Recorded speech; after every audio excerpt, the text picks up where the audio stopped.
folks, my name is Charles here at Nutrition 101, and of course at Jazz OCR Athlete, and on Facebook at Charles Jazz Vasallo. Here to talk to you about a very cool topic, the dollar menu. So pay close attention and share this information. Class is in session. All right, the dollar menu, the very famous dollar menu that all these food companies are trying to get people to buy, especially now that people are health conscious and they're aware of what they're putting in their body. These restaurants are losing money. So what do? They take food, probably the lowest quality food they could possibly get, and they sell it for $1. That's why you're paying $1 for it, right? Let's go over these menu items and let's see what the body, what kind of benefits it has to our body, and we'll pick out the best one, all right? So again, share this information for anyone that you know that eats the dollar menu. Okay, let's get right to it. First off, we're talking about food here, right? Dollar menus items are no longer considered food, right? In fact, you can say they're food-like substances, right? Because it's really not 100% food at all. As a matter of fact, it's even if it says it's made with white meat, that's the key word there, made with white meat, right? It's not 100% white meat. So it's just little pieces of white meat. Maybe the bones grinded up, little byproducts. They just, basically the scraps. They take all the rest of the stuff that's not used for food and they put it together and grind it up and they make chicken nuggets. But I love those chicken nuggets. I want more. Okay, well, they're $1, so you know, feel free. They would be losing money if that was real food, and they're worth $1. So I'll tell you that much. Okay, next, it's filled with fillers, e.g., soy and corn, right? And that's a very common thing that's used for food, fillers, right? Because it's very cheap. It can be grown and be manufactured in factories as food products. And there's so much soy and corn in food, it's just hidden in the names. And we'll go over that. I have the ingredient series, and I'm going to continue talking about ingredients about that. You know, we got like soy, lecithin, and corn can be in, you know, maltodextrin, or it could just be cornstarch, or high fructose corn syrup, things like that, right? Which we know is in a lot of products. Okay, so GMO food products, right? Basically, the soy and corn that you're getting inside all that food as fillers is going to be GMO, and even just the meat is GMO, and basically everything that's not organic, right? And you know that anything on the dollar menu is not going to be organic. So if you like things like fungicides and herbicides, pesticides, basically anything with sides at the end of it, yeah, feel free. I mean, this menu is stacked with that stuff, right? The dollar menu, right? And so slowly it will kill you. So again, go for it if that's what you're looking for. But I suggest that you do not. So anyway, next we have artificial ingredients like flavors and colors, right? So you have something called MSG, right? Monosodium glutamate, right? Which we already know is a flavor enhancer. It makes things taste real great. That's why we can't just eat one French fry, right? We want to eat the whole thing, right? And it's because they add MSG or something like maltodextrin, which is a flavor enhancer, or dextrose or something like that. And it makes things taste real good, and it makes us eat a lot more of it. And then when you're hungry and your impulse control is out the window because maybe you're tired, maybe you're out of time, out of money, let me just go get those French fries because they taste real good. They satisfy me for the moment. Just for the moment. But I love those French fries. Yes, I know that you do. They do taste good, but there's a reason for it. Okay, hydrogenated oils, right? That's basically trans fat. We spoke about trans fat. I'll post a video about that on the info section below. And we talk about trans fat, which is hydrogenated oils, partially hydrogenated oils. And this is typically happens when they just reuse oil over and over and over again. Not just oil, but they use bad, lowest quality oil, GMO oil, vegetable oils, corn oil, canola oil, the really high omega-6, really low quality, and they just keep reusing it, and you don't know what's going inside that oil. Really bad for you. Clogged arteries, cholesterol issues. That's all accounted for hydrogenated oils. Not all of it, but it definitely plays a big role.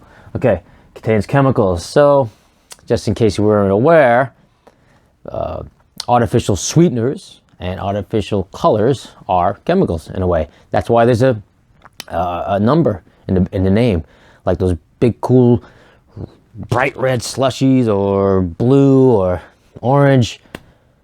It's gonna have what in it? Probably red 40 or yellow 6 or things like that, right? Which are chemicals, and they're also neurotoxins. So that will later on cause dementia and strokes and things like that.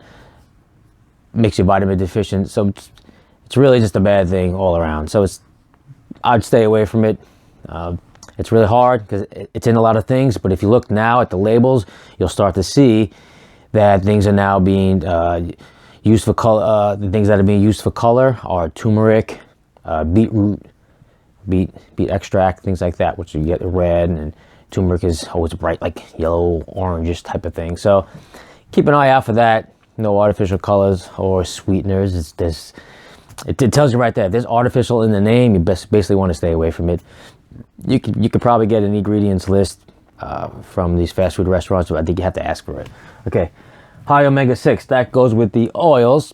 Bad oils is going to have high omega-6. Now, we do need omega-6, but we only need it 1-to-1 ratio, meaning 1 omega-6 to 1 omega-3 ratio. We need omega-3. The biggest problem with society here is we're not getting enough omega-3, but we're getting too much omega-6. The average American diet has maybe 20 or 30 to 1 omega-6 to omega-3. And disease starts around 10 to 1 or 8 to 1, something like that.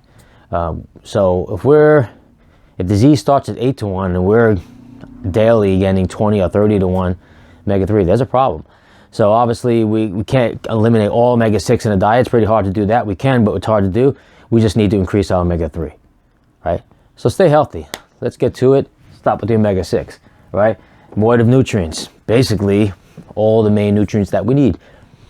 Micronutrients, macronutrients. We know it doesn't have any micronutrients, which are going to be your vitamins and minerals. There's absolutely no vitamins and minerals in a dollar menu or any menu in these restaurants, if truth be told, right?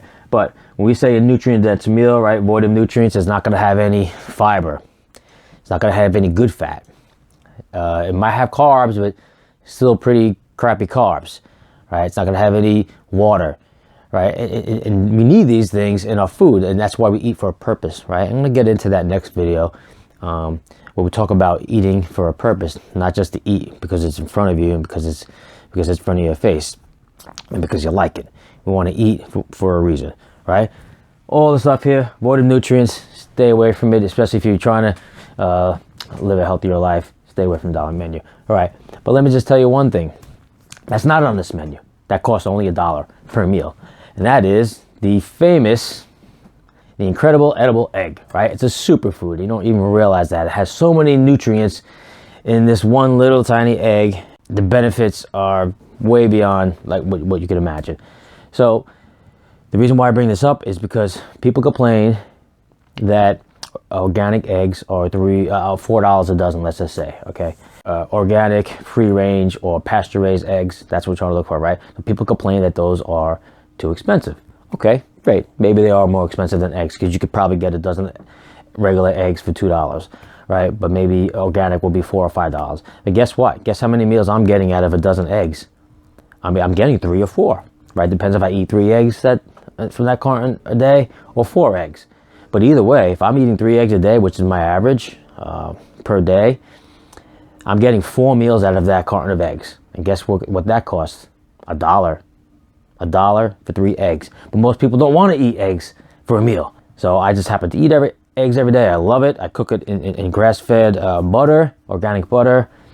I also cook it in organic, like unrefined coconut oil. Maybe I'll do a combination of both. Both very healthy fats, both really good for your digestive system.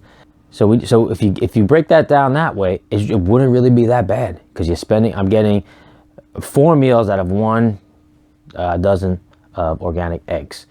Basically, you just need to try to get on board with that system and create a new culture for yourself. Try things like that out. Of course, you want to add something to it. I usually eat those in a smoothie.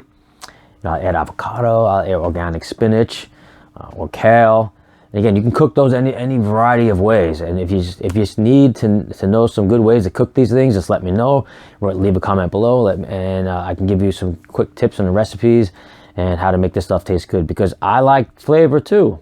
I want to eat the good stuff, but I want to eat my fast food. Well, we're going to have to scratch the fast food and try to start something new. So people, we're becoming more knowledgeable about what we're putting in our body today. We're reading more labels. The nation is starting to recognize that these companies are putting out these horrible menu items, and it's affecting the health of our children, of our adults, of society, of America. So we need to take a stand and just start to do the right thing. And these little things like this will start to help. So don't complain about the price of eggs. It's going to keep you out of the hospital longer, or the doctors, right? Because if you start eating right and making different changes, and just start to have some certain rules and standards. Like in my house, there's nothing in my house with high fructose corn syrup. There's nothing in my house that I give my kids with partially hydrogenated oil, or any hydrogenated oil. So you just start there. Some things, let's just say, okay, I can't afford everything organic. Okay, that's fine. Eventually you'll get used to what you're paying. But let's just say all dairy, all meat, has to be organic. And of course, certain vegetables like spinach, which might have traces of DHT, which we'll get into that. But you talk about the dirty dozen fruit and vegetables, and spinach is there at number 2. So, just certainly things like that. And spinach is not that much more expensive when it's organic. So just make little changes, and eventually everything's just going to become easier and easier and easier. So jump on board, give it a try, and of course, thank you for watching and tuning in. And of course, like this and share it and click that notification bell, and don't miss any video uploads, because I'm going to be covering a lot of cool topics coming up here in the spring, and you're not going to want to miss those. Here at Nutrition 101, I try to make health and nutrition easy to learn, and try to leave out all the jargon, even though there is a lot, and a lot more I can say. And we're not talking about the molecular structure of things. We're just trying to bring things to the basics, something for you and your family to understand. All right. Thank you again for watching. My name is Charles here at Nutrition 101, and we will talk to you again real soon. Class dismissed.